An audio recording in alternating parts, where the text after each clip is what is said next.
श्रीमती सरोज बालाजी ने स्वयं को भारतीय राजस्व सेवा के एक प्रतिष्ठित अधिकारी के रूप में स्थापित किया।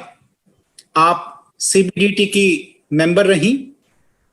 आप राजनीति शास्त्र और कानून में डिग्री की पढ़ाई की आपने, लेकिन आपने वेदों और महाकाव्यों, जिसको एपिक कहते हैं, उसकी ऐतिहासिकता के बारे में पता लगाने के लिए आपने स्वयं को बहुविषयक वैज्ञानिक अनुसंधान में शामिल किया। सरोज बालाजी को किसी वामपंथी या दक्षिणपंथी विचारधारा के पूर्वाग्रह के बिना प्राचीन इतिहास के वैज्ञानिक पुनर्निर्माण में अग्रणी माना जाता है। आने वाले समय में पूरी दुनिया अतीत की घटनाओं को फिर से लिखने के लिए आपने जो वैज्ञानिक पद्धति विकसित की है उसको अनुसरण करेगी। आपकी शोध पत्ति विश्वसनीय है, अतुलनीय है। आपने प्लेनेटेरियम और स्टेलेरियम सॉफ्टवेयर का उपयोग करके रामायण के जो खगोलीय संदर्भ हैं उसके आपने व्योम चित्र लिए। और जितने भी आज इस सभा में उपस्थित लोग हैं, वेबिनार में उपस्थित लोग हैं, उनको ये जानकर बड़ी हर्ष होगा कि भगवान जब श्री राम का जन्म हुआ तो उस समय 5 ग्रह उच्च राशि के थे और आकाश का जो दृश्य था बहुत ही सुंदर था। और उसी तरह जब रावण सीता मैया को अशोक वाटिका में डरा रहे थे, धमका रहे थे, तो उस समय ग्रहण से ग्रसित चंद्रमा जो है लंका के आकाश में था। तो ये सब बातें जो हैं खगोलीय घटनाओं से रिलेट की हैं आदरणीय सरोज बालाजी ने। और आपकी जो पहली पुस्तक थी, historicity of Vedic and Ramayan era, scientific evidence from depth of oceans to height of skies, ये आपकी पुस्तक 2012 में प्रकाशित हुई। और IRS अधिकारी के साथ साथ आपने 2009 से 2017 तक वेदों पे आधारित जो वैज्ञानिक अनुसंधान संस्थान है उसकी आप निदेशक रही। आपकी एक और पुस्तक रामायण की कहानी विज्ञान की जुबानी, उसकी प्रति जो है आदरणीय प्रधानमंत्री नरेंद्र मोदी जी को भी दी गई। और वर्तमान में Mahabharat retold with scientific evidence, ये प्रकाशनाधीन है। तो आज के इस मंच पे हमारा सौभाग्य है कि आज सरोज बालाजी उपस्थित हैं। तो आपसे अनुरोध है कि आप अपना व्याख्यान शुरू करें। आदरणीय सरोज बालाजी। बहुत बहुत धन्यवाद आप सबका। बहुत बहुत धन्यवाद अर्जुन सिसोदिया जी का। सुबह सुबह इतने मधुर कविता पाठ से उन्होंने तो मूड ही बहुत बढ़िया कर दिया। प्रणाम जी, आपका प्रणाम। और इसीलिए मैं कह रही थी कि इस तरह का मधुर कविता पाठ थोड़े थोड़े भाषणों के बाद बीच में होता रहे तो सब दर्शकों का मूड बहुत बढ़िया रहेगा। जी जी जी जी। तो मेरा, जैसा कि इन्होंने बताया, मेरा विषय तो बहुत अलग है। मैं तो इसी खोज में लगी रही। मैं राम मेरे इष्ट हैं। बचपन से मैं रामायण पढ़ती हूँ, वाल्मीकि रामायण भी पढ़ती हूँ, तुलसी का रामचरितमानस भी पढ़ती हूँ, राधे श्याम की संपूर्ण रामायण भी पढ़ती रही हूँ। मगर एक प्रश्न मेरे सामने हमेशा खड़ा रहा, जो मेरे बच्चों ने या मेरे भाई भतीजों ने या किसी भी जानकारों ने रेज किया कि भाई आप श्री राम को इतना बड़ा भगवान मानते हो, इष्ट मानते हो, जन्म के समय भी राम, मरते समय भी राम, खुशी में भी हे राम और दुख में भी हे राम, सभी जगह राम ही राम, राम ही राम। भाई कभी ये तो बताओ कि वो कौन है? वो कोई काल्पनिक भगवान है जिनको वाल्मीकि कलम ने क्रिएट कर दिया, या वो सच में ही एक वास्तविक मर्यादा पुरुषोत्तम इंसान है जो दशरथ के घर में पैदा हुआ? अगर वो इंसान है तो वो उनको हम भगवान क्यों मानते हैं? वो कैसे बन गए भगवान? मैं तो इन प्रश्नों का उत्तर ढूंढने में लगी हुई थी और मैं बड़ा साफ कहती हूँ कि मैं इन प्रश्नों का उत्तर ढूंढने के लिए मतलब बिल्कुल बेचैन पागल की तरह थी कि कैसे ढूंढा जाए, क्योंकि मुझे बहुत बुरा लगता था। आपको मालूम ही है 2000 से शुरू हो गया था ये किस्सा, जब से नासा ने अपने राम सेतु का पिक्चर दिया था सबसे पहले 2000 में। सबसे पहले तो तब आया था कि एक ब्रिज पड़ा है जो रामायण में मेंशन्ड है, धनुषकोटी से तलाई मन्नार तक है। और फिर वो झगड़े खड़े हुए, ब्रिज को ब्लास्ट करने की कोशिश करी गई सेतु समुद्रम योजना के माध्यम से। फिर 2006 में हमारी अंबिका सोनी जी ने सुप्रीम कोर्ट में एफिडेविट दिया था गवर्नमेंट ऑफ इंडिया की बिहाफ पे कि भाई कोई राम ही नहीं थे तो राम सेतु कहाँ से बनाएंगे। तो ये सब चीजें मुझे बहुत बहुत हर्ट करती थी, एक तरह बुरा लगता था कि हम कोई ऐसा तरीका नहीं है कि हम कोई एविडेंस ढूंढें और ये बताएं कि सच्चाई क्या है। कोई राम सेतु नहीं है क्या? कोई राम नहीं थे? अगर कोई राम नहीं थे तो पूरा हिंदुस्तान अयोध्या से लेके रामेश्वरम तक या लंका तक, जहां तक राम अवतार शर्मा जी भी गए हैं, जहां जहां रामचरण चली जाए, तो सारे में इतनी सारी जगह कैसे क्रिएट हो गई? मैं करीब करीब पूरी भ्रमण कर आई हूँ, सभी जगह लोग यही मानते हैं।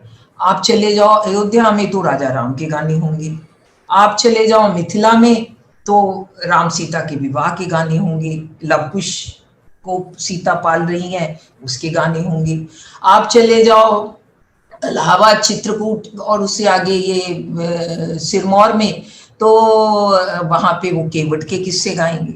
आप चले जाओ दंडक वन में तो वो नंगे पैर जा रहे राम लक्ष्मण सीता और सीता के पैर में कांटा चुभ गया, क्या गाने गाते हैं। और आप चले जाइए साउथ में वो हम्पी किष्किंधा तो वो धनुषधारी राम के गाने गाते हैं। भाई ऐसा पूरे देश में राम बसे हुए हैं, पूरे देश में रामायण की वो कहानी बसी हुई है, हर जगह उनके लाइफ की इवेंट से नरेट अपने आप को रिलेट करती है। तो फिर हम ये उत्तर क्यों नहीं दे सकते कि राम थे? अगर थे कब थे? और इस बात का प्रूफ क्या है कि वो पैदा हुए थे तो कब पैदा हुए थे? अगर वो वनवास गए थे तो कब गए थे? अगर खरदूषण के साथ युद्ध करते समय ग्रहण लगा था तो कोई प्रूफ नहीं निकल सकता क्या कि ग्रहण लगा था, कब लगा था? वो उसी दिन लगा था जब वाल्मीकि जी ने रामायण में बताया है, या किसी और दिन लगा था? ये ढूंढते ढूंढते मेरे जैसा आर्ट्स पढ़ने वाला, पॉलिटिकल साइंस और लॉ पढ़ने वाला बंदा बिल्कुल साइंस में घुस गया। मेरे को ये इच्छा हुई कि मैं पूरा समय और पूरी एफर्ट, पूरे अपने रिसोर्सेज इस बात में लगा दूं कि मैं ये जान पाऊं पहले तो इसके लिए सबसे पहले तो मेरे ही जूनियर थे और बहुत भले आदमी थे, बहुत पहले उनकी भगवान को प्रिय हो गए 2007-8 में। तो उन्होंने भगवान ने जैसे फैसला कर लिया था कि मैं तब कमिश्नर इनकम टैक्स थी, 2000 की बात है, एक एक करके रोज एक किस्सा होता रहा। सबसे पहले मुझे मेरी एक फ्रेंड ने यूएसए से वो राम सेतु का पिक्चर भेजा। उस टाइम नासा ने ये भी साथ में लिखा था कि इस ब्रिज का रेफरेंस रामायण में है और ये करीब करीब उसी शेप का है, धनुषाकार है और रामेश्वरम के धनुष कोटि से लंका के तलाई मनार तक है। उसके एक हफ्ते बाद एक मित्र एक किताब लेके आ गए, 1931 की पब्लिश थी, पंडित सीताराम शर्मा की अयोध्या का इतिहास। मैं आपको बता नहीं सकती, आपका टाइम लेना बहुत रोज कुछ ना कुछ होता रहा, हर हफ्ते बाद कुछ ना कुछ कोई ना कोई लेके आ जाता था। फिर अल्टीमेट काम हुआ जब ये पुष्कर भटनागर जी मेरे पास एक ड्राफ्ट लेके आए कि ये देखिए कि मैं वाल्मीकि रामायण पढ़ता हूँ, संस्कृत का स्कॉलर हूँ और मैं यूएस से गया था, वहां से प्लानिटेरियम सॉफ्टवेयर लाया हूँ। आपने कभी बिरला प्लानिटेरियम या नेहरू प्लानिटेरियम में कभी कोई शो देखा है? अगर किसी ने देखा है तो प्लीज बताइए, मैं उसी हिसाब से कहूँ। ये ना आकाश में ये नासा वगैरह या इसरो या सब इस सॉफ्टवेयर का यूज करते हैं, उसकी छोटी और बड़ी वर्जन्स होती हैं। तो इस सॉफ्टवेयर के माध्यम से उसने ये निकाला कि वाल्मीकि जी ने जो राम के जन्म के समय उनके ग्रहों नक्षत्रों की स्थितियां दी हैं, हूबहू वही ग्रहों नक्षत्रों की स्थितियां सिर्फ 10 जनवरी 5114 बीसी उनकी प्लानिटेरियम सॉफ्टवेयर में 5114 के चैत्र मास की शुक्ल पक्ष की नवमी को दिखाई देती हैं और किसी दिन पिछले 25,920 साल में वो दिखाई नहीं देती हैं। ये भी प्रूव किया क्योंकि आज जो भी बाहर ग्रहों नक्षत्रों की स्थिति है हूबहू वही 25,920 साल से पहले हमें दिखाई दे ही नहीं सकती। ये तो अब हमने देखा ये पिक्चर क्यों बदल गया, अजीब सा लग रहा है। म्यूट है कि अच्छा, चलिए। हाँ जी, तो वो हूबहू वही दिखाई दे, ऐसा मैं देख के बहुत हैरान रह गई। उसके बाद फिर मुझे एस्ट्रोनॉमी पढ़नी पड़ी, जानना पड़ा कि ये क्या सॉफ्टवेयर है, सब पढ़ना पड़ा। फिर तो बस मेरी लाइफ का मिशन ये हो गया कि अब देखें कि रामायण लें शुरू से, वाल्मीकि रामायण, और हर एक, ये आप सबको सुनाई दे रहा है? जी जी, हाँ सुन रहे हैं बहन जी, जी। जब पिक्चर किसी और की दिखाई देती है तो बड़ा ऑड सा लगता है ना, कि भी मैं बोल रही हूँ और मुझे समझ नहीं आ रहा ये। ओके, तो एकदम अच्छी वाली पिक्चर दिखाई दे रही थी, क्या हो गया? चलिए मैं बोलती रहूं? जी जी जी, बिल्कुल बिल्कुल बिल्कुल बोलते रहिए। पिक्चर भी आपकी आ रही है और आपका ऑडियो भी आ रहा है। ओके, तो अब मैंने वाल्मीकि रामायण को शुरू से पढ़ना शुरू कर दिया, और हर ग्रह नक्षत्र का जो भी संदर्भ था वो निकाल लिया और उसकी सही ट्रांसलेशन कर ली, और ये सॉफ्टवेयर लेके देखना शुरू कर दिया आकाश। मुझे ये था कि अगर सही स्टीक सीक्वेंशियल क्रमिक स्काई व्यू आ जाते हैं तो इससे बड़ा डेट और टाइम का एविडेंस कोई हो ही नहीं सकता, क्योंकि सब चीजों को आर्कियोलॉजी भी कुछ निकाल लेगी तो लोग झगड़ा डाल लेंगे कि ये 5000 साल पुराना है कि 6000 साल पुराना है या 3000 साल पुराना है, मगर आकाश के ग्रहों नक्षत्रों को कोई नहीं बदल सकता, वो वहीं रहेंगे। और 25,920 साल में जो सीन है, अगर पूरे नक्षत्र ग्रह दिए हुए हैं तो फिर वो कोई द्वारा दिखा नहीं सकता। तो ये देख के अब आपको मजा तो इसका कम आएगा, क्योंकि जब आपको आकाश स्काई व्यू दिखाया जाए उसका मजा कुछ अलग ही होता है। मैंने ऐसे बहुत से लोग देखे हैं जो वो वाला स्काई व्यू देख के इमोशनल हो जाते हैं।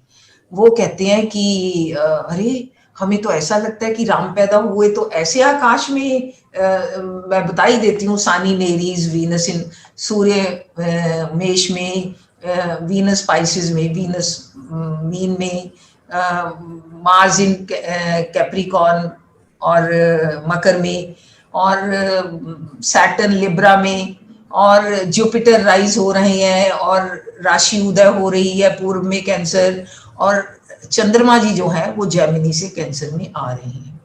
सारे पैरामीटर रामायण में दिए हुए हैं, और ये स्काई व्यू आपको 25,920 साल पहले और 25,920 साल बाद उसके दिखाई नहीं देगा। सॉफ्टवेयर जा सकती है 50,000 से ज्यादा साल आगे पीछे जा सकती है। तो एक बहुत बड़ी बात थी। खैर, बड़े सेमिनार किए, एपीजे कलाम जी के पास मैं ये सब लेके गई थी। उनको पहले सेमिनार में इनॉग्रल के लिए रिक्वेस्ट किया था। क्या उस महान आदमी ने क्या इंटरेस्ट दिखाया। वो कहते मैं तो कब से सोच रहा हूँ कि राम ऐतिहासिक थे, मैं तो कब से सोच रहा हूँ वाकई वहां राम सेतु होगा। मेरा कितना मन करता था कि मैं रामेश्वरम से किसी तरह वो राम सेतु देख लूं। आप तो बहुत भाग्यशाली हैं कि आप वहां जाए आए हैं, ये उन्होंने मुझे कहा। और बहुत सारे टिप्स दिए कि आप ये भी करिए, ये भी करिए, ये भी करिए। और मेरे सेमिनार में 30 जुलाई 2011 को उन्होंने बहुत बढ़िया भाषण दिया, जिसमें उन्होंने भी ये बताया कि प्लानिटेरियम के मुताबिक 10 जनवरी 5114 बीसी में आप और कोई भी सॉफ्टवेयर लीजिए, 5114 के चैत्र मास के शुक्ल पक्ष की नवमी के दिन श्री राम के जन्म वाले जो ग्रह नक्षत्र वाल्मीकि जी ने दिए हैं वो आपको दिखाई देंगे।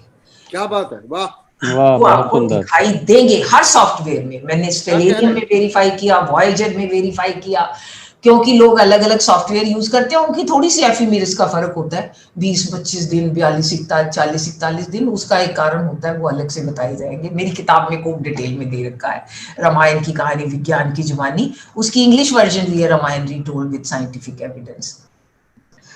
तो अब मैंने ये तो निकाल लिया। उसके बाद वो 16 वर्ष की उम्र, हम तो ये इस तरह के एविडेंस देखते थे ना कि राजा दशरथ कहते हैं विश्वामित्र को भी, मेरी राम तो अभी 16 वर्ष की पूरा नहीं हुए, आप इनको, ये तो बच्चे हैं, इनको क्यों ले जा रहे हो, मैं चलता हूँ ना राक्षसों को मारने। वो नाराज हो जाते हैं, जाते हैं, फिर शादी हो जाती है तो ऑब्वियसली 16 वर्ष की उम्र में होती है, वो तो 10 दिन के लिए ले गए थे उनको, तो वापस आए 8-9 साल रहे, 25वें जन्मदिन पे उनको वनवास जाना हुआ। वनवास के समय जो ग्रह नक्षत्र बताए गए हैं वो राजा दशरथ बताते हैं कि मेरे ये ग्रह नक्षत्र हैं, वो आपको आकाश में दिखाई देंगे। 25वां जन्मदिन है तो ये 5 जनवरी 5089, वो 5114 में पैदा हुए, 5089 में 5 जनवरी। जब आप सॉफ्टवेयर में चंद्रमा का फेज देखोगे तो आपको क्लियर हो जाएगा कि वो भी शुक्ल पक्ष की नवमी है, तो उनका 25वां जन्मदिन है और आकाश में हूबहू वही नक्षत्र और ग्रह दिखाई देंगे। अब वनवास चले गए। वनवास में जाने के बाद सबसे बड़ी घटना, मेरे अब तक रोंगटे खड़े हो जाते हैं जब मैं अपनी सॉफ्टवेयर चलाती हूँ, जब 12 वर्ष हो गए, 13वें वर्ष में वो अपना पंचवटी में है, पंचवटी में शूर्पणखा वाला किस्सा होता है और फिर खरदूषण युद्ध करने आते हैं। आप सब रामायण पढ़ते हैं, सभी रामायणों में मेंशन है कि एक बड़ा भारी भयंकर ग्रहण उस टाइम लगा, दिन में 2, 2:30, 3 बजे, वो दे रखा है समय कि मिड डे में एक ग्रहण लगा।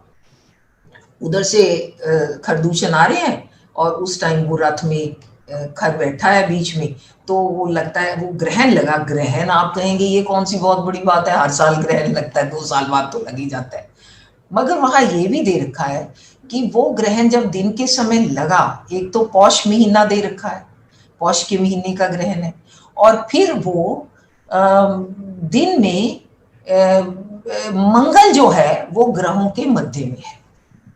3 ग्रह एक तरफ होने चाहिए, 3 दूसरी तरफ। मंगल ग्रहों के मध्य में है, एक तरफ सन, मून और सैटर्न है, दूसरी तरफ मार्स और वीनस और जुपिटर, तो मंगल बीच में है। तो ग्रहण तो हर 2 साल बाद लगेंगे, मगर पौष के महीने में और नासिक के ही लेटीट्यूड लॉन्गिट्यूड से जब मंगल ग्रहों के मध्य में हो ग्रहण, कई हजार साल में नहीं दिखाई देगा, तो वो भी हूबहू वेरीफाई हो जाता है। अब आगे चलो, मैं बहुत कुछ छोड़ दूंगी क्योंकि बीच में किष्किंधा का सारा किस्सा है और फिर हनुमान सीता जी की सर्च में जाते हैं। आप देखें कि जब राम पैदा हुए तो 5 ग्रह अपनी अपनी उच्च स्थिति में थे। अब जब लंका में हनुमान जाके, आपको पता है वो सिमसबा एक शीशम के पेड़ में बहुत गहरे में छुप के बैठ जाते हैं, क्योंकि अभी उनको मालूम नहीं है कि सीता भी उनको पहचानेगी कि नहीं, कोई वहां जानेगा कि नहीं। वो सभी सर्कमस्टांसेस को जानना चाहते हैं और ये पक्का पता करना चाहते हैं कि ये एक नोबल औरत जो एक पेड़ के नीचे इतनी दुखिया बैठी है, क्या वो सीता ही है? और इतने में रावण आ जाते हैं और सीता को धमकाता है। सीता अपना पक्का रहती हैं, वो रावण को डांट देती हैं और कहती हैं कि तू चला जा, तू मेरे से ऐसी बात मत कर। तो हनुमान जी, उस समय क्या होता है, उस समय वाल्मीकि कहते हैं कि लंका के आकाश से ग्रसित चंद्रमा उदय होता है, ग्रहण लगा हुआ है, और वही दिन 12 सितंबर, आप लंका के आकाश 12 सितंबर 5076, ऑब्वियसली, क्योंकि अब 14वां साल आ गया है, 5076 ईसा पूर्व में लंका के आकाश से आप शाम के 6:30 बजे चंद्र ग्रहण देख लीजिए। तो ये पूरा का पूरा, फिर उसके बाद वो वापस आते हैं हनुमान जी, लंका पे चढ़ाई होती है, तो बिना किसी वेरिएशन के हाफ अ डे, आधे दिन की भी एरर नहीं आती है। अश्वमेध यज्ञ जब वो पुत्रेष्टि यज्ञ करते हैं तब से लेके लंका पर चढ़ाई करने तक आपको करीब 26 के करीब स्काई व्यू मिलते हैं, आकाश व्यू, जो हूबहू वाल्मीकि रामायण से मिलते हैं, और उनकी चंद्र तिथि वही आती है जो वाल्मीकि जी ने दी है। तो इससे और बड़ा सही है, क्योंकि अगर हमारा नूतन युग, बर्फ पिघल गई, नया युग शुरू हो गया, तो भाई 5000 BC कोई बहुत ज्यादा तो है नहीं, 12000 साल पहले नया युग शुरू हो गया, कोई तो शुरू में आया। महाभारत तो बहुत एडवांस्ड है रामायण से, मैं उसकी भी बुक पे भी किताब लिख रही हूँ। बढ़ता गया, युग बढ़ता गया। कहाँ रामायण के काल में श्री राम भी जाके प्रस्रवण पर्वत की गुफाओं में रह रहे हैं, वहां झोंपड़ियों और गुफाओं की बात है। महाभारत तक महलों की बात है। तो ये धीरे धीरे धीरे धीरे डेवलप होती जो सोसाइटी है वो भी उसमें इंडिकेट हो जाती है। अब जब ये पक्का हो गया कि हाँ 5114 बीसी में श्री राम का जन्म हुआ और उनकी पूरी जीवन की घटनाएं हम देख सकते हैं, वेरीफाई कर सकते हैं। अब सवाल पैदा हुआ कि दुनिया के लिए तो आर्कियोलॉजी की एविडेंस बहुत जरूरी है भाई। अगर रामायण में धनुष्मान बताया है, तिल बताए है, चावल बताए है, गेहूं बताया है, आम बताया है, इतनी सारी चीजें, इतने तरह के पेड़ बताए है, मटका बताया है उनका तिलक करने के लिए, तो भाई कहाँ है एविडेंस? हमारे स्कूल में कॉलेज में तो कोई पढ़ाता ही नहीं, हमें तो 1500 बीसी में जंगली बताते हैं स्कूलों कॉलेज की किताबों में। वो कहते हैं कि बाहर से कोई एरियन आए 1500 बीसी में और नॉर्थ इंडियन जंगलियों को द्रविड़ बना के भेज दिया और वो रहने लगे यहाँ। अरे भाई उसकी कोई एविडेंस तो हो, कोई जेनेटिक एविडेंस ही हो, कुछ तो हो, कोई लैंग्वेज हो। वो आके क्यों अपना भूल गए, उनको याद ही नहीं रहा वो कहाँ से आए हैं। कभी सुना है आपने कि भारत में जो रामायण महाभारत और वेद लिखे गए उनमें किसी और जगह का वर्णन है? वही हिमालय, वही गंगा सरस्वती और इंडस का वर्णन है। अरे भाई कोई नहीं आया, वो यहीं से 10,000 11,000 साल से जो लोग डेवलप हो रहे थे वही थे। अब आर्कियोलॉजी की तो मुझे कोई मुश्किल नहीं हुई, क्योंकि आर्कियोलॉजी सर्वे ऑफ इंडिया के एडिशनल डायरेक्टर जनरल से रिक्वेस्ट करके मैंने 1-2 उनके पीएचडी स्टूडेंट भी ले लिए और पूरी आर्कियोलॉजी की रिपोर्ट्स जिनमें 3,000 4,000 5,000 साल से पहले की चीजें मिली, कार्बन डेटिंग वाली, आपको मालूम ही है। मैंने कभी कोई सेकेंडरी सोर्स नहीं देखा, तो उन रिपोर्टों को लिया, एक दिन के लिए इशू कराना, फोटोकॉपी करानी, और एक दिन के लिए इशू कराना, फोटोकॉपी करानी और रख लिया। और मैं आपको कितने इंसिडेंट बताऊं जो रामायण में मेंशन करी हुई चीजें और 7,000 साल पुरानी उनकी कार्बन डेटिंग वाली हिंदुस्तान में मिली और उसी रास्तों में मिली। सबसे पहले मैं वही बताती हूँ कि विश्वामित्र आश्रम से मिथिला जाते हुए संत कबीर नगर बिल्कुल अगर सीधी लाइन खींच दे यूपी का रास्ते में आता है। संत कबीर नगर में लौहरा देवा नामक जगह में खुदाइयां हुई। उस खुदाइयों में 7 लेवल ऑफ सिविलाइजेशन या कल्चर ढूंढे गए और उसमें 7,000 वर्ष पुराना कॉपर का बाण, एरो हेड वो मिले, उसमें धनुष मिले, उसमें हुक मिले कॉपर के, उसमें आपको तिल, आंवला, गेहूं, चावल, सब जिनकी डेट 7,000 साल पुरानी है। मैं बिल्कुल सिर्फ वही बता रही हूँ। मन के, मटके, टेराकोटा सब मिले। तो जितनी पुरानी चीज होगी उतनी कम तो मिलेगी, है ना, वो तो जरूरी है, उतनी कम तो मिलेगी, क्योंकि बहुत कुछ हो चुका उसके बाद। पता नहीं कितने तूफान आ लिए, कितने अर्थक्वेक आ लिए, कितनी वॉर्स हो ली, कितनी महामारियां आ गई, तो वो तो होना ही था। अब इसके मतलब कोई एंड ही नहीं है। आप संगम पे चले जाओ, संगम पे झूसी और हेटापट्टी इन्होंने निकाला, तो वो वहां पे बहुत सारी ऐसी चीजें मिली जो रामायण के संदर्भों से मिलती हैं। मैं करीब चित्रकूट चले जाओ, चित्रकूट जो है उसका तो सारा लेआउट ही जो वाल्मीकि ने वर्णन किया वही है। अरे वाल्मीकि को कैसे पता चला कि चित्रकूट में गुफाएं हैं, उसमें पहाड़ी है, उस गुफाओं में पानी जाता है, वो सब आज भी है। तो भाई कोई तो होगा जो उन्होंने देखा तो होगा कुछ। उनको कैसे पता चला कि लंका में ऐसे इस तरह की डिटेल है, ऐसी पहाड़ियां हैं, ऐसी गुफाएं हैं। तो जब हूबहू सब कुछ मिलता चला जाता है, बहुत कुछ निकला। और मगर मैं आपसे 2 चीजें और जरूरी बताना चाहूंगी जो मैंने इसलिए करी क्योंकि मुझे एपीजे कलाम जी ने कहा कि आपको ये 3 काम करने ही है। उन्होंने ये कहा कि आप सेतु जाइए। मैं सेतु जा आई थी, तब तक मैंने उनको एक्सप्लेन किया कि मैं राम सेतु जा आई हूँ और मैं बड़े क्रूड ढंग से उसको अच्छी तरह देखा ही हूँ। मैं एक बोट ली मेरे कुछ ऑफिसर थे मेरे से जूनियर वहां, जो मेरी इतनी बड़ी हेल्प कर पाए और मुझे उस तरह से दिखा पाए जैसा मेरा मन था। उसके ऊपर लेट के स्नॉर्कलिंग ग्लास निकाल के लगा के वो बोटमैन मुझे ले गया कि रामेश्वरम से नहीं, पुल आपको धनुषकोटी से मिलेगा, क्योंकि 7000 साल में तो बहुत ज्यादा प्रिसेशन और इधर उधर उथल पुथल हो जाती है, और वहां से मिलेगा। और आपको मैं वो हिस्सा दिखाऊंगा जो आपको साफ दिखेगा कि दो तरफ रस्सी बनी है, रस्सी की तरह मतलब बाउंड्री बनी है, और बीच में फिलिंग है, और बहुत छोटा सा हिस्सा है। वो कहता 200-250 मीटर बस इंडिया की तरफ है, 300-400 मीटर लंका की तरफ, बाकी का तो नेचुरल फॉर्मेशन है। ये कोई ये नहीं है भी पुल बना के खड़ा किया किसी ने, इसमें तो पहाड़ियां, बरेतियां, टापू सब एक रनिंग चेन है। 5 हिस्से उसमें मिसिंग थे, भरे नहीं गए थे, मतलब समुद्र में लंबी कोई रेडी सारा आइलैंड नहीं था, वही हिस्से थे, चेन थी, और उसको बीच बीच में भरना था। और वहां से आके मैंने जब वाल्मीकि रामायण को दोबारा पढ़ा, मेरी तो आंखें खुल गई। वाल्मीकि ने तो साफ ही लिखा था कि 5 दिन में 5 हिस्से भर दिए गए और उस पुल को तैयार कर दिया गया।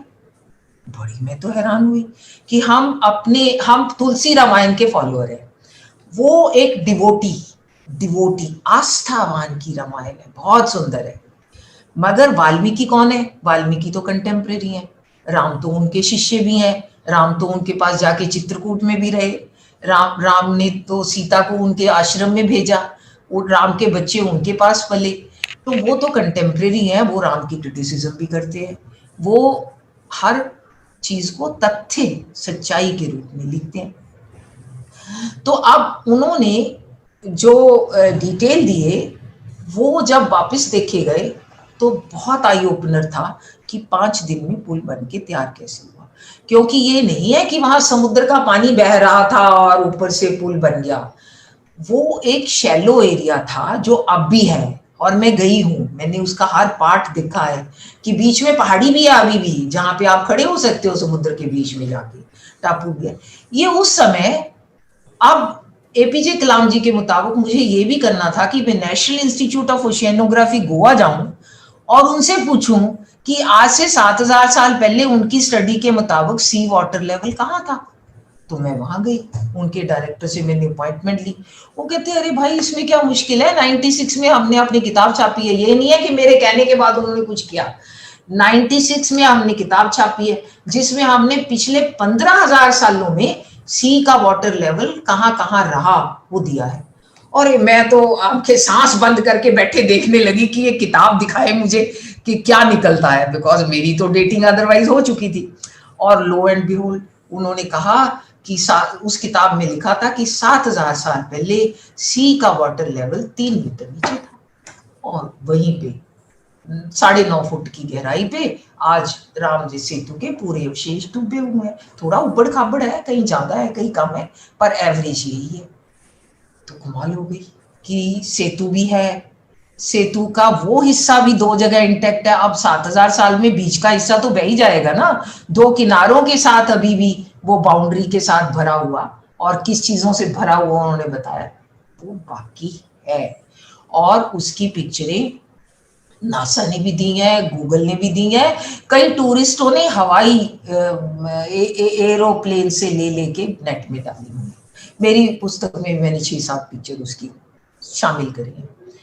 तो अब एक बहुत बड़ा इशू जो है वो सॉल्व हो गया। वो था कि हाँ राम सेतु है, उसी जगह है एग्जैक्ट जहां वाल्मीकि रामायण में ने मेंशन किया है, और वो वही शेप है जो धनुषाकार शेप रामायण में लिखी है, और वो उतना ही गहरा पड़ा है जितना गहरा पानी साइंस के मुताबिक, ओशियानोग्राफी के मुताबिक आज से 7000 साल पहले था। 7000 साल पहले उस पे चला जा सकता था। बहुत बड़ा तसल्ली हुई। और उन दिनों मेरे को आज तक ने भी ऑनलाइन लेके जब डिस्कस किया तो मैंने कहा पूछिए इनको कैसे पता चला कि वहां कोई वो नहीं था। और अंबिका सोनी जी ने वो एफिडेविट अपने उससे विड्रॉ किया था सुप्रीम कोर्ट से, फिर कि ना कोई राम थे ना कोई राम सेतु था, ये तो एडम ब्रीच है वो कहती है। तो ये वो विड्रॉ हो गया था। अब ठीक है, बहुत बढ़िया हुआ। अब उसके बाद उन्होंने मुझे कहा कि आप ये भी ढूंढिए कि वाल्मीकि रामायण में जब भरत अपने ननिहाल से आते हैं, राजा दशरथ मृत्युशैया पर लेटे हुए हैं, राम वनवास चले गए हैं, तो वो सरस्वती नदी पार करते हैं। तो सरस्वती नदी थी और उसका क्या एविडेंस था। और एक उन्होंने कहा कि आप जेनेटिक स्टडीज देखिए कि क्या वाकई 11,000 साल से वहां भील, कोल, गोंद जिनको राम मिले वो रहते हैं, वो अब भी इंडिया में रहते हैं, उनका जेनेटिक प्रोफाइल वही है, या कोई वो बाहर से आए हुए लोग हैं, या हाई कास्ट लोग भी कौन है। तो ये दो काम भी मैंने फिर किए। तो मैंने इसरो हमारा रिमोट सेंसिंग स्काई से रिलेटेड सब काम, स्पेस रिसर्च, इसरो को कांटेक्ट किया और उनसे रिक्वेस्ट किया कि मैं ऐसा कोई साइंटिस्ट साहब से बात करना चाहती हूँ जो, अरे कहते ये तो कोई प्रॉब्लम ही नहीं, हमने तो paleo remote sensing imagery of paleo channels of north Indian rivers पूरा प्रोजेक्ट अपने जोधपुर सेंटर को दिया है। हमारा जोधपुर सेंटर के डायरेक्टर जो हैं JR शर्मा जी, वो इंचार्ज हैं इसके, और सारी रिमोट सेंसिंग पूरे के पूरे रिवर जो हिमालय से निकल के समुद्र तक जा रहे थे, जो सूख गए, जो अंडरग्राउंड हैं, अब वो वाटर के कंटेंट से वो पिक्चर जो आती है उसमें कलर जो आता है उससे वो आइडेंटिफाई करके रीबिल्ड करते हैं। तो मैं जोधपुर चली गई और उनके डायरेक्टर से बात की।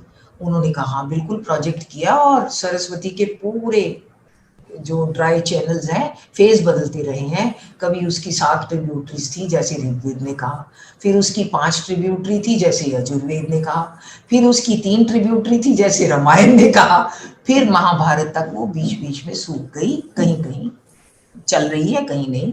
वो सब के सब फेज हमने पिक्चर किए हैं और उन्होंने बहुत बढ़िया लेक्चर दिया, जो पूरा लेक्चर मैंने historicity of Vedic and Ramayan era के 2012 वाली अपनी पब्लिकेशन में दिया। अब उन्होंने जब मेरे को अपनी रिमोट सेंसिंग पिक्चर्स दी तो मेरी तो आंखें खुली की खुली रह गई, क्योंकि भरत की पूरी जर्नी में मैं तो सरस्वती ढूंढ रही थी, मगर भरत की पूरी जर्नी में जितने रिवर मेंशन किए हुए थे 11 रिवर थे, जिसमें 6 अभी भी हैं, सतलुज, ब्यास, रावी, ये सब, और ये सरस्वती, गंगा, यमुना और गोमती तक सब है, यमुना, गंगा, गोमती तक सारे के सारे, और जो बाकी के मेंशन है उसके ड्राई चैनल स्पेस इमेजरी दिखाती है। इतना सच्चाई थी हमारी रामायण को रचते हुए, वाल्मीकि जी की इतनी ज्योग्राफिक नॉलेज थी कि आज आपकी रिमोट सेंसिंग इमेजरी ये सिद्ध करती है कि जो sequence of reverse Valmiki ji ने दिया वही सीक्वेंस ऑफ रिवर इंडिया में था और आज भी है। तो और वो साथ में ये भी देते हैं कि ये कितने साल पुराने, उन्होंने भी कंफर्म किया कि 8,000 से 6,000 साल पहले तक ये माइटी रिवर था सरस्वती, और खूब जोर से वेग से बहती थी और भारत में उन्नति को प्रदान करती थी। अब ये बहुत बड़ी बात हो गई और मिल गया जाके भी वही 7,000 साल पहले या 5,000 BC में सरस्वती नदी भी थी और सारे रिवर उसी सीक्वेंस में बह रहे थे उस टाइम। अब रह गई जेनेटिक स्टडीज। जेनेटिक आपको पता ही है कि जेनेटिक स्टडी से ही प्रूव करते हैं सब कुछ आजकल। अब मुझे तो पता ही नहीं था ये क्या होती है और कहाँ है, और उन्होंने मुझे बताया कलाम साहब ने कि ये एक टार्टू में एस्टोनियन बायो सेंटर है। टार्टू USSR का हिस्सा था, ये रशिया के पास है। कहते हैं आप वहां कंटेक्ट कीजिए क्योंकि वो आजकल साउथ एशियन जेनेटिक स्टडीज करते हैं। उनको प्रोजेक्ट दिया हुआ है, genetic studies of world population project चल रहा है एक कनाडा के सफरोजा के अंडर, और वो सब स्टडी रखते होंगे। और मैं ढूंढने लगी टार्टू में एस्टोनियन बायो सेंटर में किसको ढूंढा जाए। बहुत लकी निकली मैं कि मुझे एक ज्ञानेश्वर चौबे इंडिया के बनारस के वहां मिल गए और वो इसी काम पे स्टडी करते थे। तो मैंने उनसे रिक्वेस्ट किया कि जी किराया वगैरह तो हम सब दे देंगे, आप आइए और इस सब्जेक्ट के ऊपर हमें लेक्चर दीजिए हमारे सेमिनार में। सेमिनार बहुत करती थी मैं, तो सेमिनार में उन्होंने आके लेक्चर दिया तो क्या कमाल कर दिया। उन्होंने कहा कि हमने स्टडी की है कोल, भील, गोंद की। कोल कौन है?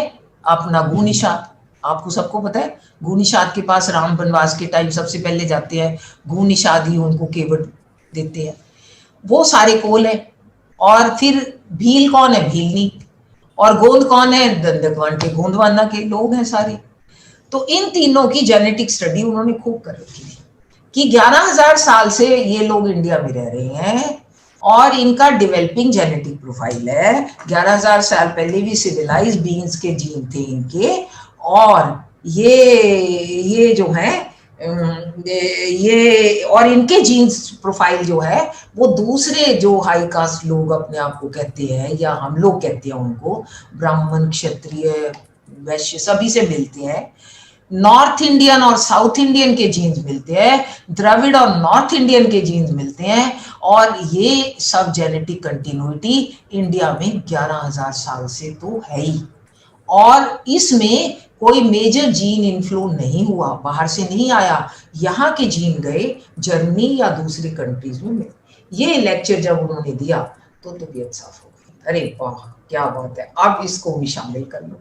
तो ऐसे करके मेरा एक्सपीरियंस ये रहा कि मैंने वापस जाके वाल्मीकि रामायण को डिफरेंट एंगल से द्वारा पढ़ा और जाना कि ये तो हर चीज ही हमें 7,000 साल पहले रामायण के समय में ली जाती है, और जो पढ़ लो वहां से एविडेंस। तो फिर भीलकोल गोंद की भी मेरे को हर श्लोक वहां से निकालना पड़ा। हमारा एक बहुत बड़ा आर्टिकल भी छपा, पब्लिक लाइब्रेरी ऑफ साइंसेस, बहुत बड़ा मैगजीन है, उसमें आया, मैंने और ज्ञानेश्वर चौबे जी ने इकट्ठा मिलके लिखा। तो हमने ये देखा कि रामायण तो पूरी इतिहास है हमारा। जो इस करंट नूतन युग में जो इतिहास शुरू हुआ वो सूर्यवंशी राजाओं से हुआ। इक्ष्वाकु पहले राजा हुए, श्री राम 64वें राजा थे इस वंश के, वो वंशावली भी बनाई, वो भी उसको फिर जेनेटिक प्रोफाइल के साथ जोड़ा कि कैसे वो 11,000 साल से 8,000 साल से 6,000 BC से 7,000 9,000 BC से कंटिन्यूड वो लोग यहाँ चले आ रहे थे, और उन्हीं की वंशावली में श्री राम भी पैदा हुए। तो अब एक बात तो हो गया कि पक्का हो गया कि रामायण एक इतिहास है, श्री राम एक ऐतिहासिक चरित्र है। फिर वो भगवान कैसे बन गए? वो भगवान बन गए अपने कार्यों से। वो सच्चे मर्यादा पुरुषोत्तम थे, कभी मर्यादा को तोड़ा ही नहीं। इतने बड़े बड़े महान, मैंने इतना पढ़ा, वेदों को पढ़ा, एपिक्स को पढ़ा, इंडिया के भी पढ़े, बाहर के भी पढ़े, मैं नहीं समझती कि राम जैसा महान चरित्र कोई और है। मैं बड़ा साफ इस बात को कहने, कोई उतना महान चरित्र नहीं है, कोई उतना महान बेटा नहीं है, उतना महान भाई नहीं है, कोई उतना महान पति नहीं है, उतना महान सोशल रिफॉर्मर नहीं है, उतना महान मित्र नहीं है। आप किसी भी रोल में देख लीजिए, उन्होंने जब वनों में क्यों गए, क्यों नहीं वापस आए? भी कैकेयी और भरत लेने गए थे, वापस आ जाते, क्योंकि वो तो पूरा हो गया जो भी, जब उन्होंने बुला लिया वापस। क्योंकि वो तो जो दुखी लोग थे, जो हमारे स्टूडेंट्स थे, जो हमारी पाठशालाएं चलाते थे, जो हमारी गुरुशालाएं चलाते थे, उनके ऊपर राक्षसों ने जो अत्याचार किए उनको दूर करने के लिए वो जंगल भटके, कहीं अपने लिए तो कुछ नहीं किया। उन्होंने ये किया कि जो सताया हुआ बंदा है, जो दुखी आत्मा है, जो नोबल सोल है, उसको जो बुरे लोग तंग कर रहे हैं उनको बचाया। इसी में गए मारीच या जितने भी, या फिर खरदूषण या फिर त्रिशरा या रावण, सब उसी में गए। और क्या महान एग्जाम्पल सेट किया कि राम सीता के लिए एक पुल बना सकते हैं, और जो उनका पति के तौर पे उनके रोल को सबसे बड़ा रोल मानती हूँ। अब आप हैरान होंगे क्यों जी? क्योंकि राम के चरित्र पे तो एक ही धब्बा लगा है, लोगों के हिसाब से उन्होंने सीता को निकाल दिया। ऐसा नहीं है। सीता को निकालने वाला जिस तरह से मेंशन तुलसी में है, तुलसी रामायण में है, उस तरह से वाल्मीकि रामायण में नहीं है।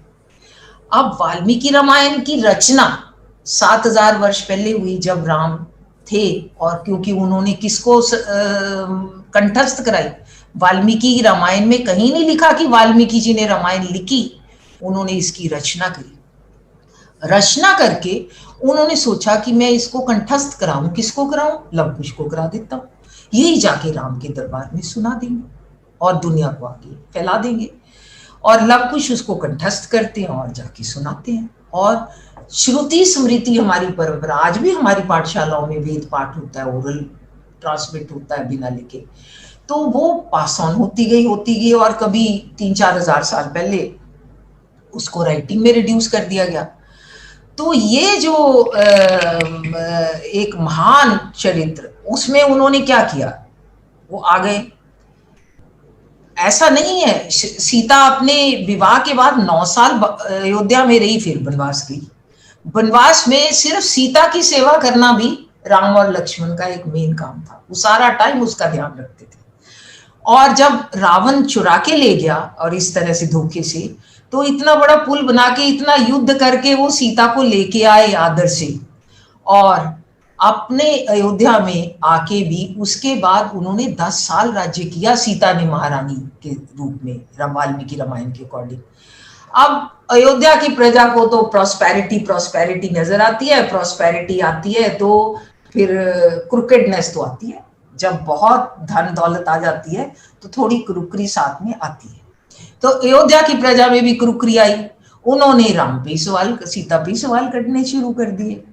तब सीता प्रेग्नेंट थी, वो गर्भ से थी, और राम को मालूम है, वाल्मीकि रामायण बड़ी क्लियर है कि सीता गर्भ से है। हर शाम को वाटिका में राम और सीता बैठते हैं और कहते हैं कि अब शुभ कार्य समय आने वाला है, अब बच्चों का पैदा होने का समय आ रहा है। उस समय में ये सारी जो स्पाइज हैं वो इंफॉर्मेशन ले आते हैं कि सारी अयोध्या में फैला हुआ है कि राम सीता के साथ क्यों रह रहे हैं, तरह तरह की बातें हो रही। अब वाल्मीकि रामायण के अकॉर्डिंग श्री राम ने ये नहीं चाहते थे कि उनके बच्चों को ऐसी बात सुनाई दें या इस तरह का, और उन राम को कोई फर्क ही नहीं पड़ता था कि वो राजमहलों में रह रहे हैं सीता को या वो आश्रम में रह रहे हैं। सीता की तो इच्छा ही यही थी, वो कहते भी तुम गर्भ से हो, राम कहते हैं वाल्मीकि रामायण में, और सुना है गर्भवती स्त्री की हर इच्छा को पूरा किया जाता है, आप अपनी इच्छा बताइए। वो कहती मेरी इच्छा तो ये है भी 3-4 दिन किसी अच्छे आश्रम में रह के आए और ऋषि बालकों को और उनको कुछ अच्छी चीजें दान करके आए। तो ये उनकी इच्छा वो ऐसी है। तो ये तो हम लोगों ने बढ़ा दिया, इतना बड़ा ओ आश्रम में दे दिया, ये हो गया ये हो गया। तो ये सब जो है बड़ा ये आश्रम में भेज दिया और ये कर दिया। वाल्मीकि रामायण में तो बड़ा क्लियर है कि सीता गर्भवती है और राम नहीं चाहते कि इस तरह के वातावरण में वो वहां रहे, और उन्होंने उसको जंगलों में नहीं भेज दिया, उन्होंने लक्ष्मण से कहा इनको वाल्मीकि आश्रम छोड़ा। वाल्मीकि आश्रम उनका दूसरा घर था। तो चाहे दशरथ थे, चाहे राम थे, कोई भी थे, वो निकलते ही अयोध्या से पहले वाल्मीकि आश्रम में जाते थे। वो अयोध्या की बाउंड्री गंगा थी, गंगा के पार वाल्मीकि का आश्रम था। तो ये कहानी इस तरह, ये जो महानताओं के कारण फिर क्या वो राजा बने, उन्होंने अपनी पर्सनल सुख क्यों कुर्बान किया, क्योंकि उन्होंने ये भी कहा कि एक राजा का धर्म एक साधारण आदमी के धर्म से अलग। साधारण आदमी शायद ये कह सकता है कि वो उसकी पत्नी का साथ देगा, मगर राजा अपनी प्रजा को छोड़ नहीं सकता, डिच नहीं कर सकता। और प्रजा का मन क्या है, प्रजा की राय क्या है, उसका आदर भी राजा को करना ही पड़ेगा। तो ये सोच के राम ने सीता को वहां भेजा था। तो राम के आप जो काम उन्होंने किया वो इतना महान था कि किसी नॉर्मल आदमी के लिए करना मुश्किल है, इसीलिए वो नर से नारायण बन गए। और हम आज तक उठते बैठते गाते बैठते खाते पीते हंसते खेलते राम को याद करते। तो ये है मेरा ये मानना कि आज के बाद आप अपने बच्चों को या ये भी बता सकते हैं कि देखिए ऐसा नहीं है कि हम किसी इमेजिनरी कैरेक्टर का एग्जाम्पल आपको दे रहे हैं, राम थे, ऐतिहासिक थे, और आप महान कार्य करोगे तो आप बहुत उच्च दर्जा प्राप्त कर सकते हैं। आप सबका बहुत बहुत धन्यवाद। अगर आप कोई प्रश्न पूछना चाहें तो कुछ भी पूछिए। आपसे बहुत ईर्ष्या हो रही है सरोज बालाजी। पता नहीं चल रहा कि आप इनकम टैक्स अधिकारी हो, बोर्ड की मेंबर हो, आप एक वैज्ञानिक हो, आप रिसर्च स्कॉलर हो, आप क्या हो मेरे को समझ में नहीं आ रहा है। ईश्वर ने आपको क्या क्या दे दिया है। आपसे बहुत आप ईर्ष्या हो रही है कि इतने सारे कॉम्बिनेशन आपके पास है। मैं आपको प्रणाम करता हूँ, मैं आपको नमन करता हूँ। और आज आपने हमारी आंखें खोल दी हमको। इतना आपने आज नई नई बातें बताई है जो हम नहीं जानते थे। आइए कुछ सवाल ले लेता हूँ, 2 3 4 कुछ लोग सवाल पूछ लेंगे, अच्छा होगा। हाँ। देखिए जिसको सवाल पूछना हाथ उठाइए। मनीष गोयल जी सवाल पूछना चाहते हैं। मनीष जी बात कीजिए। नमस्कार जी सरोज बालाजी। नमस्कार जी। आज आप IAS ऑफिसर या IRS ऑफिसर पूरे हमारे देश की सबसे बड़ी अधिकारी होती हैं जो पढ़कर और निर्णय करती हैं, देश चलाती हैं। उनमें से आप एक हैं। इस बात के ऊपर जाने के बाद आपने ये रिसर्च की रामायण के ऊपर, और इतनी गहरी रिसर्च की कि उनको साइंटिफिक प्रूफ करके, और सुप्रीम कोर्ट में आज हमें राम मंदिर आपकी बदौलत मिला है। मुझे तो ऐसा लगता है। मुझे क्या मैं सही है जी? क्या मैं इस बात के लिए सही हूँ कि जो सुप्रीम कोर्ट ने निर्णय किया है उसमें आपकी मेन भूमिका है? आप कॉम्प्लीमेंट दे रहे हैं या प्रश्न पूछ रहे हैं? ये कॉम्प्लीमेंट भी है, प्रश्न भी है, दोनों बातें हैं जी। अच्छा, एक्चुअली मैं तो समझती हूँ कि भगवान जिधर को ले गए ये भगवान की मर्जी थी। मैं तो एक बार नौकरी छोड़ने के लिए घूम रही थी 2000 में। मैं चीफ कमिश्नर बनी 2005 में, और उसके बाद मेंबर बोर्ड बनी 2007 में। 2005-6 तक तो मैं सोच रही थी कि यही रिसर्च करूं और अपनी नौकरी छोड़ दूं। मेरे अच्छे सीनियर थे कि भाई तुम्हारी ऑल इंडिया ज्यूरिसडिक्शन शुरू हो जाएगी डायरेक्टर जनरल बनने के बाद, तुम इन सब जगह टूर पे जाना, और आर्कियोलॉजिस्टों से जियोलॉजिस्ट सब आ जाएंगे आपके। फर्क तो पड़ता ही है। अगर हम रिटायर होके जाते हैं, वो आपको जो मेरे को कोई डिनर्स का, कोई प्रोग्राम्स का, कोई एंटरटेनमेंट का कोई शौक नहीं था। तो मैं अपने ऑफिस को, जूनियर्स को जहां भी टूर पे जाती थी, मैं ये कहती थी कि फ्राइडे और मंडे तो करो काम जोर से, और इतना काम करो कि बस वो भी थक जाए, और सैटरडे और संडे में मुझे ऐसी जगहों पे घुमा दीजिए। मैं अपना पढ़ के जाती थी कि मुझे किस जगह जाना है, किस जगह मुझे आर्कियोलॉजिस्ट के साथ जाना है, जियोलॉजिस्ट के साथ जाना है। तो मैं उनसे ये रिक्वेस्ट करती थी कि मेरी पार्टी और डिनर तो यही है कि आप मुझे एक अच्छा सा आर्कियोलॉजिस्ट जो इस एरिया को जानता है दे दीजिए।